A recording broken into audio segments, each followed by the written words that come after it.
Stages कौन सी है सर्वे की? कंसेप्चुलाइजेशन, डिजाइन और इंस्ट्रूमेंट।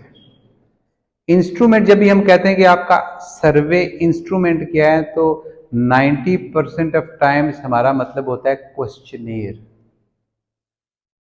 ठीक है, इंस्ट्रूमेंट जो आपके पास क्वेश्चनेयर लेके आते हैं ना, जिसपे 20, 25, 30 क्वेश्चन लिखे हुए होते हैं और आपको कहते हैं ये काइंडली अगर आप फिल कर दें, वो इंस्ट्रूमेंट होता है। ठीक है, और वही सबसे इंपॉर्टेंट चीज होती है। ठीक, इसलिए जब भी हम रिसर्च करते हैं और सर्वे रिसर्च करते हैं, तो उसमें से आधे से ज्यादा टाइम हमारा, यानी आधा तो कंसेप्चुलाइजेशन में गुजर गया, ज्यादा टाइम हमारा इंस्ट्रूमेंट में गुजरता है कि इंस्ट्रूमेंट को रिफाइन किया जाए, इंस्ट्रूमेंट को ठीक किया जाए, इंस्ट्रूमेंट को अच्छे तरीके से ऑपरेशनलाइज किया जाए। क्योंकि ये इंस्ट्रूमेंट जिस वक्त लोगों से उनका डाटा लेके आए, तो वो वही डाटा हो जिसकी हम बात कर रहे हैं। ये ना हो हम पीछे जो है वो टेम्परेचर करते रहें और आखिर में उनका वेट हम मेजर करके लेके आ जाए। ठीक है, हम बात जो है वो पॉलिटिकल अवेयरनेस की कर रहे हों और हम पॉलिटिकल एक्टिविज्म मेजर करके आ जाए। ठीक है, हम बात जो है वो पावर की कर रहे हों, हम बात लेजिटिमेसी की कर रहे हों, हम बात लीडरशिप की कर रहे हों, और मेजर हम कुछ और चीज करके लोगों से आ जाए। ठीक है, तो यहां पे कंसर्न एक रेज होता है जो हम बाद में डिस्कस करेंगे, जिसको हम कहते हैं वैलिडिटी। ठीक है, वैलिडिटी का मतलब ये होता है कि आप जो कह रहे हो आपने वही मेजर किया है। ठीक है, यानी आपकी जो मेजरमेंट है वो वैलिड है। एक आपका इंस्ट्रूमेंट ठीक था, वो थर्मामीटर ही था। ठीक है, आप गए थे बुखार मेजर करने और थर्मामीटर ही लेके गए थे, और दूसरा ये कि वो थर्मामीटर ठीक था। ठीक, तो आप जो इंस्ट्रूमेंट लेके जा रहे हो वो इंस्ट्रूमेंट वही है जो चीजें आप ऑलरेडी डिस्कस कर रहे हो। अब इस इंस्ट्रूमेंट की कुछ चीजें हम जो है वो पॉपुलर डिस्कस कर लेते हैं। इंस्ट्रूमेंट मैंने बताया, इंस्ट्रूमेंट क्या है? क्वेश्चनेयर। वो जो 15, 20, 30 क्वेश्चंस आपके पास आते हैं, अक्सर लोग आपको देते हैं फिल आउट करने के लिए, वो इंस्ट्रूमेंट होता है। आपको सिर्फ क्वेश्चन नजर आ रहे होते हैं, आपसे पूछ रहे होते हैं did you find this course helpful. ठीक, तो आप आगे से जो है वो कर रहे थे यस, नो, मे बी, 1, 2, 3, 4 या जो भी उस पर आगे होता है आप क्लिक कर रहे होते हो। उसके पीछे जितना भी वर्क होता है वो आपको नहीं पता होता कि क्या है और क्यों है। ठीक, तो अब इंस्ट्रूमेंट में हम क्या करते हैं, हमारे ओपन एंडेड क्वेश्चन भी होते हैं, क्लोज्ड एंडेड क्वेश्चन भी होते हैं। ठीक, अगर हमारे डिजाइन में एक चीज, इस डिजाइन में हमने एक चीज जो है वो डिस्कस नहीं की, वो ये है कि हमारा जो सर्वे है, वो जो पैराडाइम है वो क्वालिटेटिव है या क्वांटिटेटिव है। Mostly majority of the time survey जो होता है ये क्वांटिटेटिव में बहुत पॉपुलर है। ठीक है, अगर आपकी क्वांटिटेटिव पैराडाइम है, आप सिर्फ जो है वो जल्दी जल्दी चीजें मेजर करना चाहते हो। ठीक है, उनको वाई का आंसर नहीं आप देना चाहते कि ऐसा क्यों है। ठीक, तो आप क्वांटिटेटिव पैराडाइम से जिसको करते हो, तो आपका जो इंस्ट्रूमेंट होता है उसमें क्लोज्ड एंडेड क्वेश्चन होते हैं। क्लोज्ड एंडेड क्वेश्चन का मतलब ये होता है कि अब आपके क्वेश्चन में या आगे यस और नो लिखा हुआ है, या आगे 1, 2, 3, 4, 5 लिखा हुआ है, या कुछ ऑप्शंस दिए हुए, उन ऑप्शंस में से आपने किसी एक को सिलेक्ट करना है, उसके अलावा आपके पास चॉइस नहीं है। ठीक है, ओपन एंडेड ये होता है, यानी क्लोज एंडेड क्वेश्चन ये है कि जैसे आप कोर्स के एंड पे सर्वे करते हो और उस पर लिखा होता है did you find this instructor helpful, आगे लिखा हो यस, नो, बस 2 ऑप्शन है। अब तीसरा ऑप्शन नहीं आ सकता, आपको इन्हीं 2 ऑप्शन में से किसी एक को क्लिक करना है। तो ये क्या है? ये क्लोज्ड एंडेड है। अगर यही क्वेश्चन के एंड पे उनने कहा हो कि on a scale of 1 to 5 please rate your instructor, आगे 1, 2, 3, 4, 5 लिखा हो, ये भी क्या है? क्लोज्ड एंडेड है, क्योंकि आपके पास ऑप्शन नहीं है कि आप कुछ और करो। जो लिखा हुआ है उसी को आपने सिलेक्ट करना है। अगर ये क्वेश्चन हो के tell us about your course और अबाउट योर इंस्ट्रक्टर, और आगे इतना पैराग्राफ हो, अब आप जो मर्जी लिखो, ठीक है। अब आपको ना यस नो ने पूछा है, ना 1 2 3 4 5 पूछा है, ठीक। तो ये कौन सा है? ओपन एंडेड क्वेश्चन है। तो open ended question mostly qualitative में यूज होते हैं, ठीक है।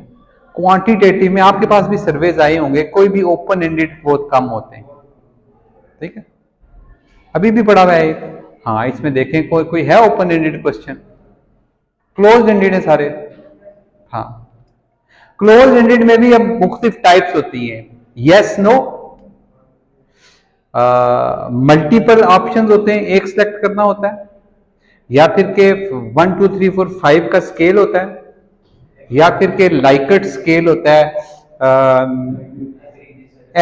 हाँ strongly agree, agree, neutral, disagree, strongly disagree, इसे कहते हैं लाइकट स्केल। इसमें क्वेश्चंस में कॉमन मिस्टेक्स क्या होती हैं? यानी अब आपका इंस्ट्रूमेंट है, आपको पता है कि अगर आपकी क्वांटिटेटिव रिसर्च है तो आप क्लोज्ड एंडेड क्वेश्चन जो है वो बना के लेके जाओगे, अगर आपकी क्वालिटेटिव रिसर्च है आप ओपन एंडेड क्वेश्चन रखोगे, ठीक। लेकिन क्लोज्ड एंडेड हो या ओपन एंडेड हो, चंद कॉमन मिस्टेक्स क्या होती हैं कि सबसे पहली मिस्टेक यह है कि आपका क्वेश्चन क्लियर नहीं है, ठीक है। अब क्लियर नहीं है, वो मुख्तलिफ उसकी वजूहात हो सकती हैं। एक ये है कि क्वेश्चन है ही इतना लंबा कि उसको समझ ही नहीं आ रही कि इसमें असल चीज क्या पूछी हुई है। आप जिस वक्त क्लास में आते हैं और क्लास में जो है वो बिजली नहीं होती और इंस्ट्रक्टर आता है और आपको पढ़ाने की कोशिश करता है और इंस्ट्रक्टर जो है आपको लगता है कि वेल प्रिपेयर्ड है, इस क्वेश्चन में क्या पूछा गया है? स्टेटमेंट है आपसे, आप जिस वक्त क्लासरूम में आए और क्लासरूम में बिजली नहीं है और इंस्ट्रक्टर पढ़ा रहा है और इंस्ट्रक्टर जो है वो आपको लग रहा है कि वेल प्रिपेयर्ड है,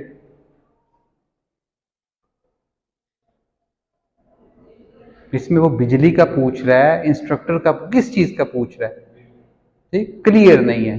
दूसरा ये है कि इसकी वर्डिंग बहुत लंबी है, ठीक है।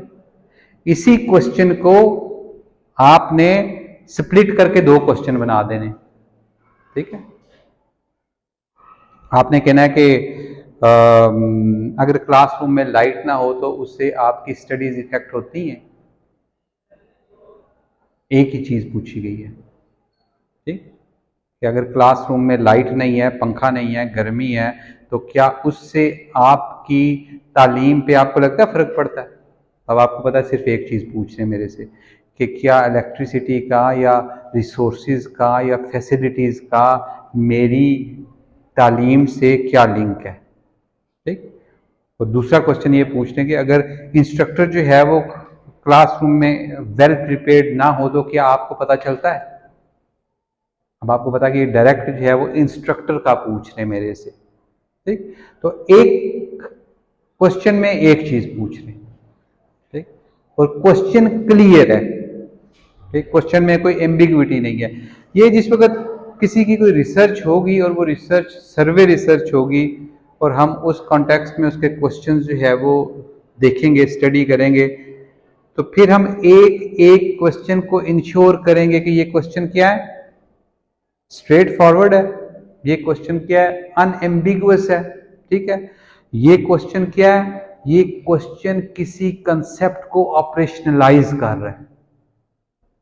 जिस वक्त किसी ने आगे ये पूछा है कि पंखे का तालीम से कोई लिंक है, तो बेसिकली वो कोई चीज मेजर करने की कोशिश कर रहा है आपसे, ठीक है।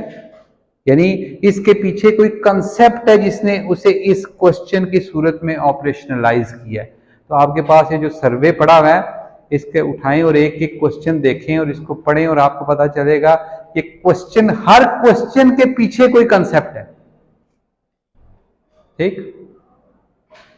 यानी एक तो डेमोग्राफिक क्वेश्चंस हैं कि आपकी एज ब्रैकेट क्या है, आप जो है वो जेंडर में कहाँ पे फॉल करते हो, आप किस इलाके से हो, किस सेमेस्टर से हो, किस प्रोग्राम से हो, वो सब डेमोग्राफिक्स हैं, ठीक है।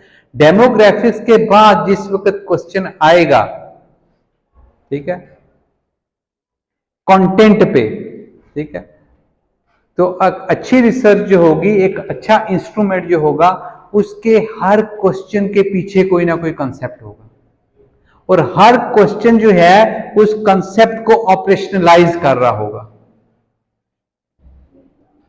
ठीक है। तो हमारी कौन कौन सी स्टेजेस हैं? कंसेप्चुलाइजेशन स्टेज है। कंसेप्चुलाइजेशन स्टेज में हम अपनी सारी रिसर्च क्वेश्चन जो है और उसके कॉन्सेप्ट जो है और वो कॉन्सेप्ट अपने हम क्लियर करते हैं कि हमने इसे ऑपरेशनलाइज कैसे करना है कंसेप्ट को, ठीक है।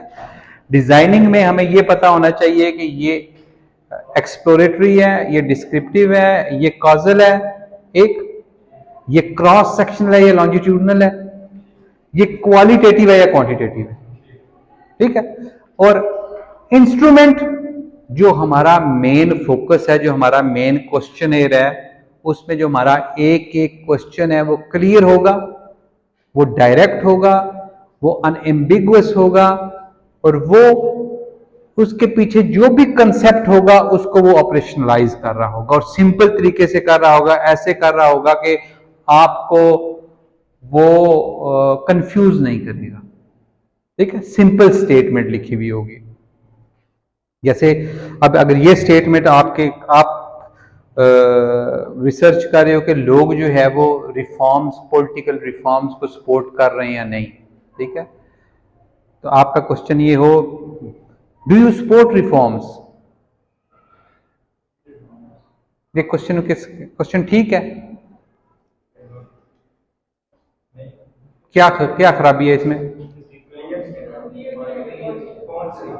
एग्जैक्टली, रिफॉर्म्स, हजारों रिफॉर्म्स है, political reform, social reform, economic reform, कुछ स्पेसिफिक रिफॉर्म है जिसका आप जिक्र कर रहे हैं, तो लिखे वहां पे specifically, do you support the current economic reforms of government ABCD?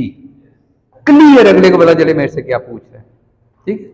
तो इवन सिंपल स्टेटमेंट भी एम्बिगुअस हो सकती है अगर उसको स्पेसिफाई ना किया जाए तो, ठीक।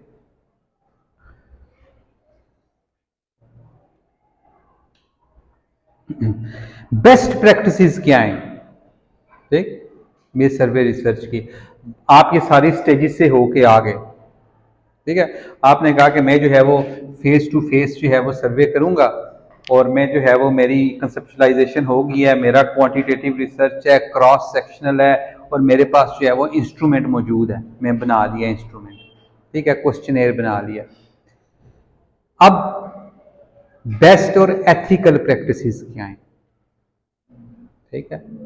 तो सबसे पहली एथिकल प्रैक्टिस क्या है? आप यहां तक पहुंच आए, आपके पास इंस्ट्रूमेंट आ गया और आपने ये फेस टू फेस करना है, क्या प्रैक्टिस है एथिकल?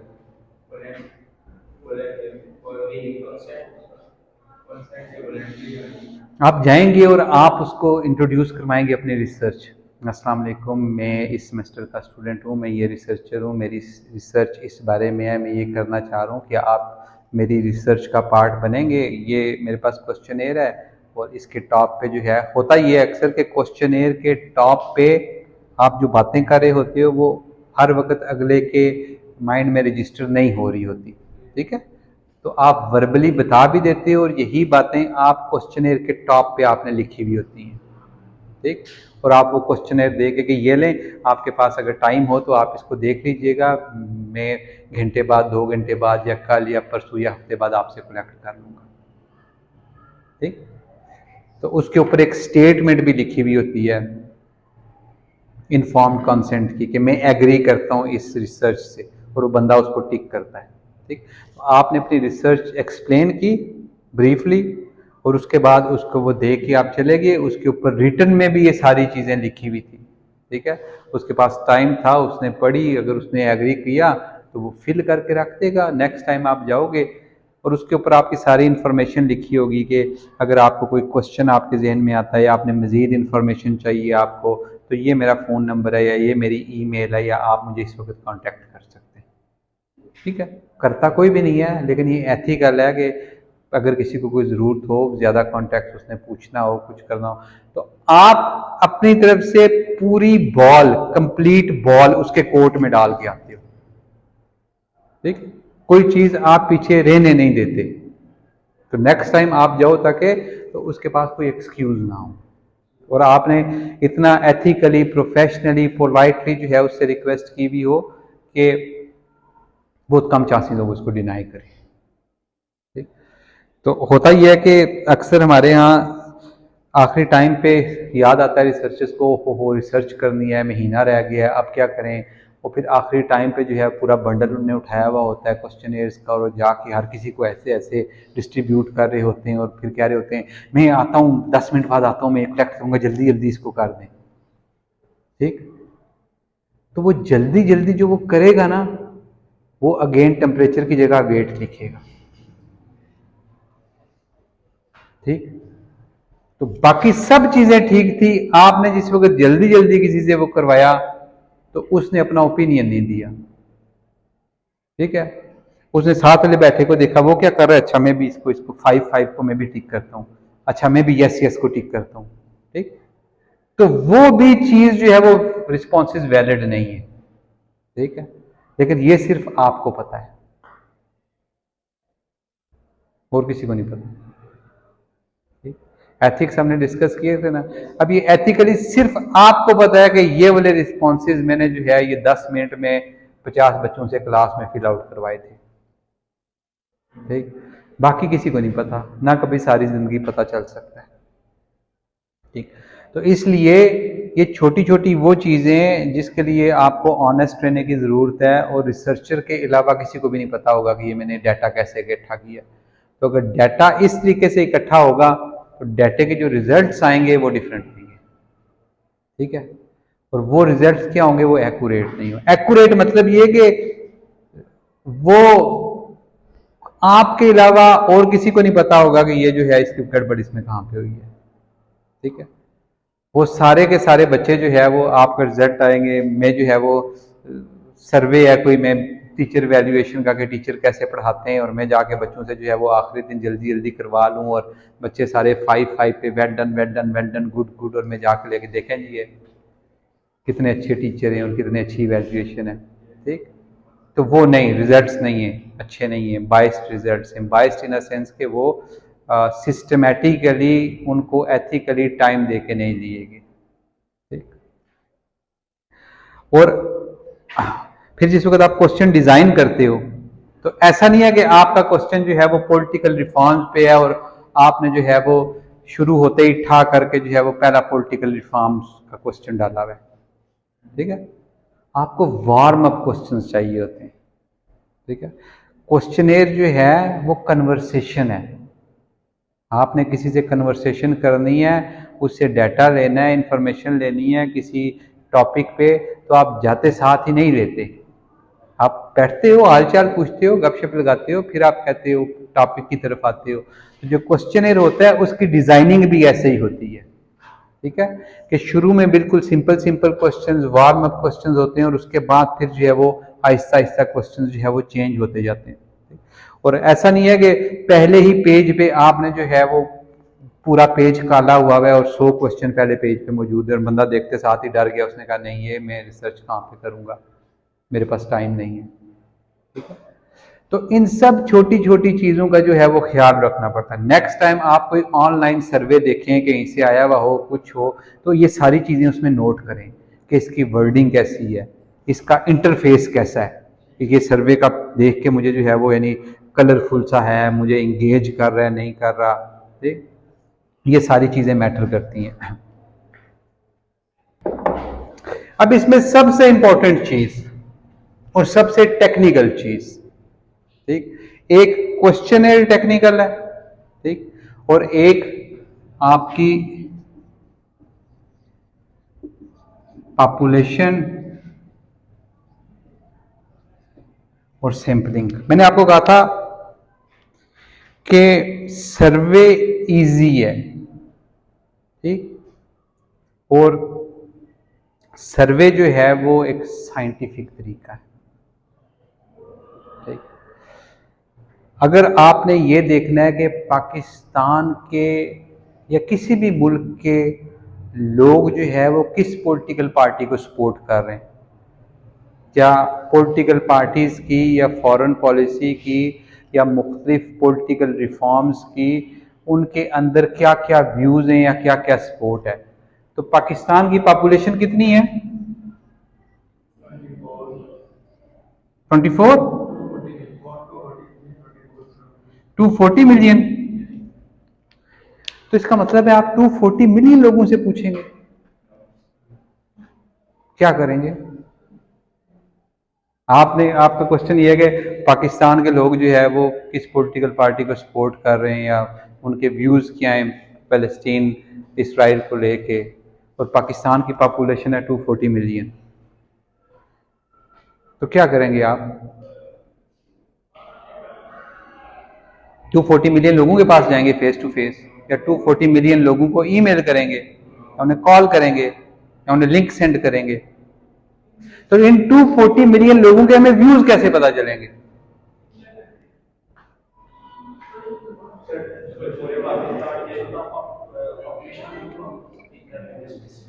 एग्जैक्टली इसको हम कहते हैं सैंपल। ठीक है, सर्वे की खास चीज ये होती है कि सर्वे जो होता है वो सैंपल से डील करता है। ठीक है, सर्वे यानी पाकिस्तान के या किसी भी मुल्क के लोगों के व्यूज जानने के लिए उस मुल्क की इंटायर पॉपुलेशन के पास जाने की जरूरत ही नहीं है। ठीक है, इसका एक फ्रैक्शन 1% या 0.1% जो है, उतने लोगों से भी आपने ले लिया। इसके लिए एक यूज होता है कैलकुलेटर। ठीक है, सिंपल साइज जिसको कहते हैं, कैलकुलेटर से आप डिटरमिन करते हो कि सिंपल साइज कितना होना चाहिए। ठीक, रफली अभी एक मेरे जहन में है, एक यूनिवर्सिटी में हम रिसर्च कर रहे थे, उसके 10,000 प्लस स्टूडेंट्स थे। ठीक है, तो 10,000 प्लस स्टूडेंट्स पे फिजिकली जाना, उनको व्यूज लेना नामुमकिन था। हमने उसका जिस वक्त कैलकुलेट करके सैंपल साइज निकाला, तो वो सैंपल साइज रफली बन रहा था 350। ठीक, तो 350 लोग जो है स्टूडेंट्स जो है वो हम कवर कर सकते थे। ठीक, कहाँ पे 10,000 लोग और कहाँ पे 350 लोग। ठीक, इसी तरह 240 मिलियन की बजाय अगर आप सिर्फ, मेरा ख्याल है 1000, एग्जैक्ट मुझे नहीं पता, जिस वक्त कैलकुलेट करेंगे तो पता चलेगा कि सिंपल साइज क्या होना चाहिए। तो कहने का मतलब है कि फ्रैक्शन आप सिर्फ जो है वो सैंपल लेते हो और आपको पूरे पॉपुलेशन के व्यूज पता चल जाते हैं। एक सेकंड के लिए सोचें, ये इंटरेस्टिंग है या नहीं, ये मैजिकल है या नहीं? इसमें क्या मैजिक है? क्यों ये सिंपल जो है ये इस पॉपुलेशन का रिप्रेजेंटेटिव क्यों है? इसमें साइंस क्या है?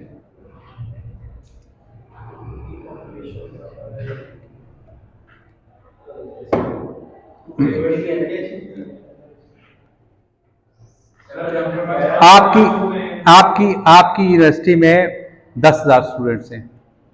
हम ये देखना चाहते हैं कि ये स्टूडेंट्स जो है वो किसी भी इशू पे इनके क्या व्यूज हैं। ठीक है, हम 300 स्टूडेंट्स के भी व्यूज ले लेना। ठीक है, और बाद में आप उन 10,000 स्टूडेंट्स के व्यूज लो एक एक करके, तो दोनों सेम होंगे। ठीक है, मार्जिन ऑफ एरर बहुत कम होगा। ठीक, ये सैंपलिंग की साइंस है। ठीक है, इसको मैं आपको इस तरीके से समझाता हूं, एक आसान तरीके से। आपके घर सालन बना हुआ हो, ठीक है, कोई भी, और आप ये देखना चाहते हो कि इस सालन में नमक, मिर्च और बाकी जो आपने जो है वो चीज़ें यूज़ की हैं वो ठीक हैं या नहीं, तो आप पूरा सालन खाओगे? क्या करोगे?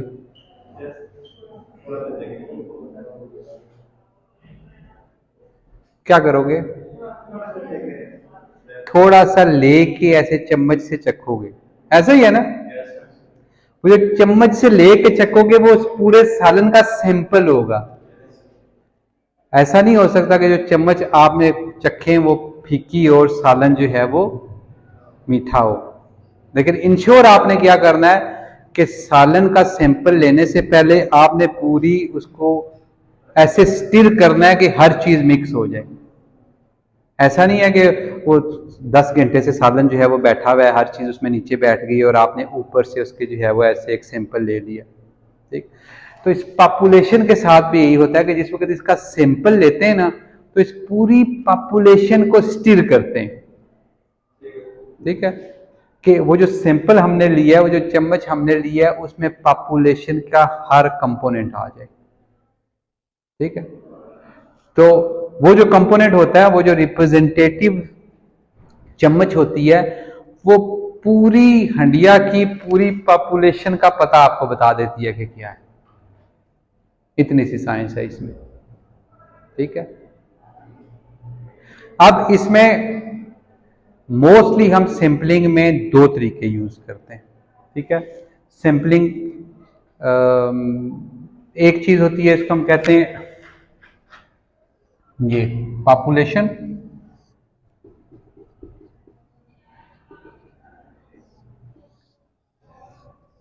एक चीज होती है जिसको हम कहते हैं टारगेट पॉपुलेशन, और एक चीज होती है स्टडी सैंपल। ठीक है, पॉपुलेशन हो गई पूरे एज के स्टूडेंट्स या यूथ। पॉपुलेशन जो होती है वो बहुत बड़ी होती है। ये पॉपुलेशन क्या है, पूरे पाकिस्तान के लोग, यानी आप ये देखना चाहते हैं कि पूरे पाकिस्तान के व्यूज क्या हैं। ठीक है, तो टारगेट पॉपुलेशन होती है वो उस पॉपुलेशन से थोड़ी सी छोटी होती है जो हमारा कोर इंटरेस्ट होता है, और उसी टारगेट पॉपुलेशन में से हम फिर अपना सैंपल उठाते हैं। हम पूरे पाकिस्तान को नहीं उठा सकते। ठीक है, पूरे पाकिस्तान को हमने जिस वक्त जो है वो टारगेट पॉपुलेशन में कन्वर्ट करना है, तो हमने ये इंश्योर करना है कि बलूचिस्तान के इसमें भी लोग हों, पंजाब के भी हों, KPK के भी हों और सिंध के भी हों। ठीक है, लेकिन चारों सूबे बहुत बड़े हैं। ठीक है, फिर हमने देखना है कि हर सूबे में से जो है वो एक एक शहर आपने बड़ा उठा लेना है, इस शहर के लोग को। फिर आपने हर सूबे में से, अगर वो सूबा जो है वो रूरल है, तो वहां से आपने थोड़े से गांव का भी सैंपल लेना है। ठीक है, कि मेरे सैंपल में वो लोग भी शामिल हों। करना हमने क्या है, सबको हिलाना है।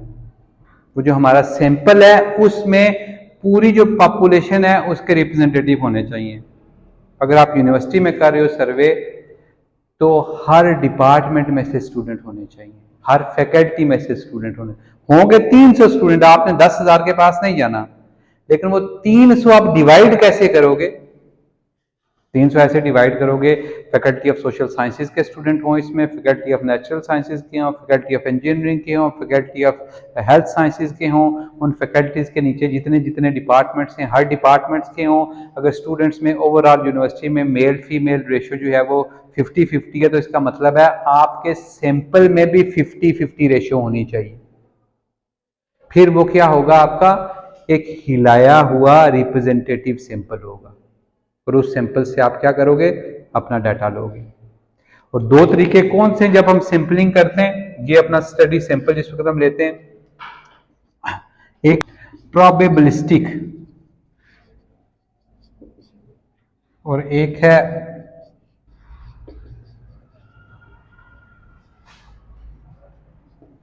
Non probabilistic. मेन सैंपलिंग के सिर्फ 2 तरीके, या आपका सैंपल जो होता है वो प्रोबेबिलिस्टिक होता है या नॉन प्रोबेबिलिस्टिक होता है।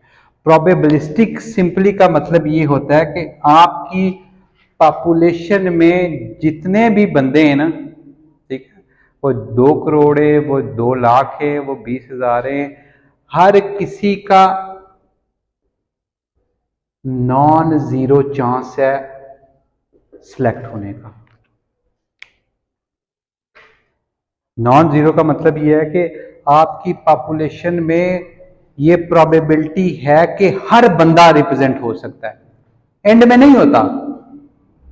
ठीक है, नहीं, आप जिस वक्त यूनिवर्सिटी का सर्वे कर रहे थे और प्रोबेबिलिस्टिक सर्वे कर रहे थे, तो मैंने आपको कहा कि यूनिवर्सिटी के जितने भी फैकल्टीज़ हैं, जितने भी डिपार्टमेंट्स हैं, जितने भी रेशियो है, वो आपने मद्देनज़र रखनी है। इसका मतलब है अगर आप शुरू में ही कह देते कि हम फैकल्टी ऑफ इंजीनियरिंग को इंक्लूड नहीं करेंगे, इसका मतलब ये था कि फैकल्टी ऑफ इंजीनियरिंग का आपके सैंपल में शो होने का 0 चांस था। ठीक, अब वो शो ही नहीं हो सकती आपके सैंपल में, आपने उसको एक्सक्लूड कर दिया है। जिस वक्त आपने कहा कि मैं सब फैकल्टीज और डिपार्टमेंट्स को इंक्लूड करूंगा, तो इसका मतलब है कि उन सब का नॉन 0 चांस है। एंड में वो सारे होंगे नहीं, लेकिन आपने उनको एक्सक्लूड नहीं किया था।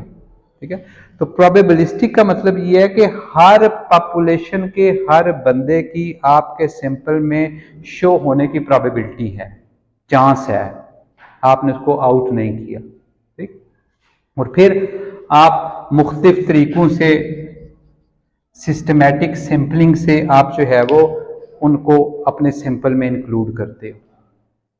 मोस्टली अगर आपकी रिसर्च क्वांटिटेटिव है, और क्वांटिटेटिव के बाद हम देखेंगे अगर आपकी रिसर्च कोई टेस्ट रन करना चाहती है, कोई इन्फ्रेंसेस ड्रा करना चाहती है, उस सैंपल की बेस पे कुछ कंक्लूड करना चाहती है, उस सैंपल को पूरी पॉपुलेशन पे जनरलाइज करना चाहती है, ठीक, अगर वो कहना चाहती है कि इस सैंपल के जो व्यूज हैं वही इस पूरी पॉपुलेशन के व्यूज हैं, ठीक, तो इसका मतलब है कि उसको फिर एक सिस्टमैटिक प्रोबेबिलिस्टिक सैंपल चाहिए, और ये क्वांटिटेटिव में यूज होता है। अगर आपकी रिसर्च क्वालिटेटिव है, ठीक है, तो वो सबसे पहले जनरलाइजेशन नहीं करना चाहती, ठीक है, वो स्पेसिफिक उसी पॉपुलेशन को, उसी स्टडी ग्रुप को स्टडी करना चाहती है, ठीक, और उसके लिए नॉन प्रोबेबिलिस्टिक सैंपलिंग, जैसे एक आपने नाम सुना होगा स्नोबॉल सैंपलिंग या कन्वीनियंस सैंपलिंग। अब ये देखें, इन दोनों का डिफरेंस मैं आपको बताता हूं। आपकी रिसर्च है कि आप जो है वो सैंपल लेना चाहते हो पूरी यूनिवर्सिटी से, और आपको पता है कि फैकल्टी ऑफ सोशल साइंसेज से आपने 50 बंदे इंक्लूड करने, तो आप कहते हो कि मैं मंडे वाले दिन मेन डोर पे खड़ा हो जाऊंगा और हर चौथा बंदा मेरे पास जो आएगा मैं उससे सैंपल लूंगा, ठीक है। इसका मतलब है कि एक सिस्टमैटिक तरीके से आपने वो सैंपलिंग की है। उस सिस्टमैटिक तरीके से मंडे को छुट्टी नहीं थी, मंडे को सब लोग यानी आइडियली हाजिर थे, आपने किसी छुट्टी वाले दिन जो है वो नहीं सर्वे किया, तो जो लोग हाजिर थे, इसका मतलब है मंडे वाले दिन हर किसी का, फैकल्टी ऑफ सोशल साइंसेज के हर बंदे का नॉन 0 चांस है इंक्लूड होने का। वो बंदा चौथा बंदा हो सकता है, आपकी सैंपलिंग में आ सकता है, ठीक है। अब यही अगर आप क्वालिटेटिव रिसर्च कर रहे हो, आपको प्रोबेबिलिस्टिक सैंपल, सिस्टमैटिक सैंपल नहीं चाहिए, तो आप कहते हो कि मैं ऐसा करता हूं कि मैं जो है वो ये बच्चे बैठे हुए, मैं इनके पास जाके ज़रा इनसे फिल आउट करवा लेता हूँ, इनसे बातें कर लेता हूँ। इधर से आप उठे, आप वो नेक्स्ट के पास चलेंगे, ठीक है, अपनी कन्वीनियंस से, ठीक, वो सिस्टमैटिक नहीं है, वो कन्वीनियंट है, ठीक। और स्नोबॉल का मतलब ये है कि फर्ज करें कि आपकी रिसर्च ये है कि जो बच्चे जो है वो कोर्स में फेल हो जाते हैं या ड्रॉप हो जाते हैं, वो जो है फिर अपना एकेडमिक फ्यूचर कैसे तय करते हैं। तो अब हर किसी को नहीं पता कौन कौन बच्चा ड्रॉप हुआ है, शायद जो एक क्लास में 10-12 बच्चे ड्रॉप हुए हैं उन्हीं को ही पता है कि अच्छा हम ये 12 ड्रॉप हुए हैं। तो आप उनमें से एक बच्चे के पास गए हो, उसके आपने पूछा है, उसने आपको दूसरे बच्चे का बताया है, उस दूसरे बच्चे ने आपको तीसरे बच्चे का बताया है, इसे कहते हैं स्नोबॉल। तो ये स्नोबॉलिंग है, ठीक, कि एक दूसरे का पता दे रहा है, दूसरा तीसरे का पता दे रहा है, और जैसे ये पते दे रहे हैं आपका सैंपल साइज बड़ा होता जा रहा है, ठीक है। जो नॉन प्रोबेबिलिस्टिक सैंपलिंग है उससे हम जनरलाइज नहीं कर सकते। जितनी भी मैंने आपको बात की है कि वो जो पॉपुलेशन का ये रिप्रेजेंटेटिव सैंपल है, ये पॉपुलेशन का रिप्रेजेंटेटिव सैंपल नहीं होता, ये पॉपुलेशन का रिप्रेजेंटेटिव सैंपल होता है। ठीक है, ये और पर्पस के लिए, क्वालिटेटिव स्टडी के लिए यूज होता है। तो जब भी हमने पॉपुलेशन का रिप्रेजेंटेटिव सैंपल लेना है, हमने प्रोबेबिलिस्टिक सैंपल लेना है।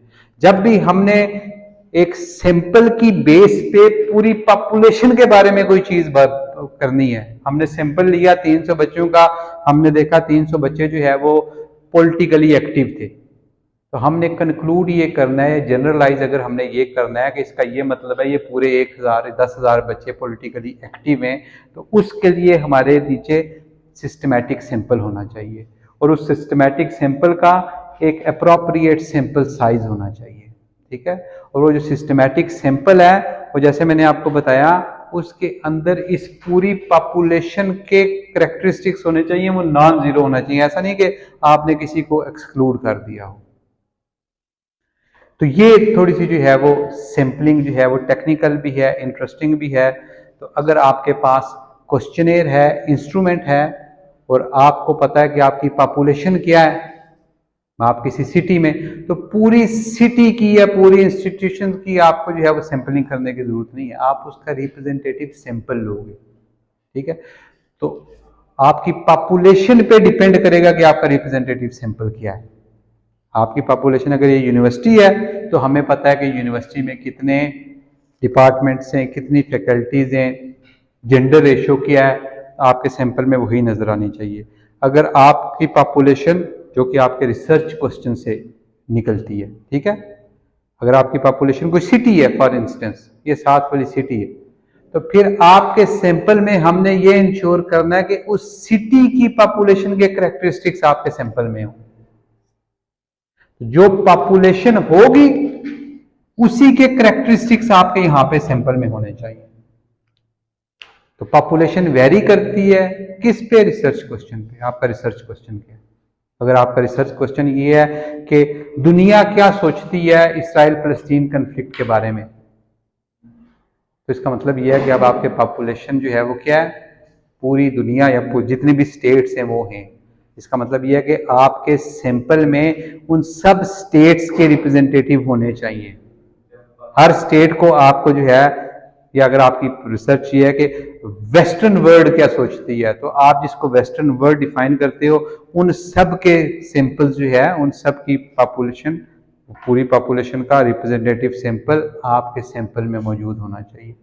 तो आपका रिसर्च क्वेश्चन क्या है वो डिटरमिन करता है आपकी पॉपुलेशन क्या है। एक दफा पॉपुलेशन हमें पता चल जाए, फिर हम जो है वो तरीके डिवाइस करते हैं कि अच्छा अब इस पॉपुलेशन का रिप्रेजेंटेटिव सैंपल कैसे बनाएं। ठीक, ये थोड़ी टेक्निकल डिस्कशंस हैं, लेकिन टॉपिक पे डिपेंड करता है कि आपका टॉपिक क्या कहता है, आपका रिसर्च पॉपुलेशन क्या है। ठीक, तो अगर आपके पास रिसर्च पॉपुलेशन है, हम उसका अप्रोप्रिएट सैंपल साइज और अप्रोप्रिएट सैंपल निकाल सकते हैं, और फिर उस सैंपल के पास हम आपका इंस्ट्रूमेंट लेके जा सकते हैं, और फिर उससे जो फाइंडिंग्स होगी वो हम पूरी पॉपुलेशन पे जनरलाइज कर सकते हैं। ठीक, तो पाकिस्तान के लोग फॉरेन पॉलिसी पे, डोमेस्टिक पॉलिसी पे, रिफॉर्म्स पे, पॉलिटिकल पार्टीज पे, जितनी भी चीज़ें आप सोच सकते हैं उन पे क्या व्यूज़ रखते हैं, आपको पूरे पाकिस्तान जाने की ज़रूरत नहीं है। ठीक है, छोटे से सैंपल के पास जाएं, और ये इलेक्शन के दिनों में काफ़ी काम आती है अगर कोई यूटिलाइज करना चाहे कि किस इलाके के लोग क्या व्यूज़ रखते हैं और क्या करते हैं। ठीक, तो पूरे शहर में जाने की ज़रूरत ही नहीं होती। ठीक, तो बड़े बड़े मुल्कों में इस तरह के डेवलप्ड सोसाइटीज़ में इस तरह के सर्वेज और सैम्पलिंग जो होती है ये बहुत कॉमन चीज़ है।